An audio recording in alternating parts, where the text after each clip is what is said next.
পাবনা জেলার হিমায়তপুর গ্রামের বিখ্যাত চৌধুরী পরিবারে 1277 সালের 18ই জ্যৈষ্ঠ মনোমোহিনী দেবীর জন্ম হয়। পিতা রামেন্দ্র নারায়ণ মনোমোহিনীকে খুব স্নেহ করতেন।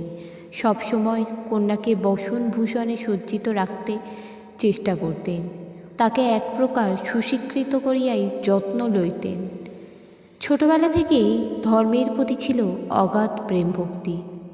একদিন বাবাকে জিজ্ঞাসা করেছিলেন, বাবা, কি কি সদ্গুণ থাকলে মানুষ বড় হয়?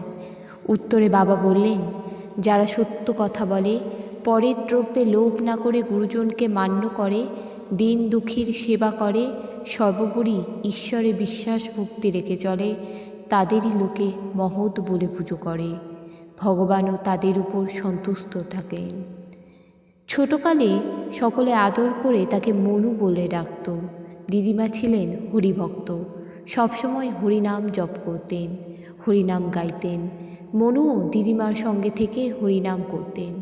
ছোটবেলা থেকেই বাবা স্নেহ ও দিদিমা কৃপাময়ী দেবীর ভক্তি, নিষ্ঠা ও ভালোবাসা মনোমোহিনী দেবীর ধর্মের প্রতি অগ্রসর হতে সাহায্য করেছিল।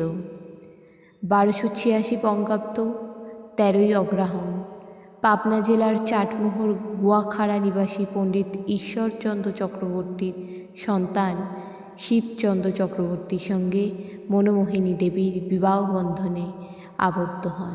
একজন মহীয়সী নারীর যে যে গুণ থাকা প্রয়োজন তার সবটুকুই জননী মনোমোহিনী দেবীর মধ্যে রয়েছে, যার জন্য এমন মহীয়সী মায়ের গর্ভে পুরুষোত্তম শ্রী শ্রী ঠাকুর অনুকূলচন্দ্রের আবির্ভাব।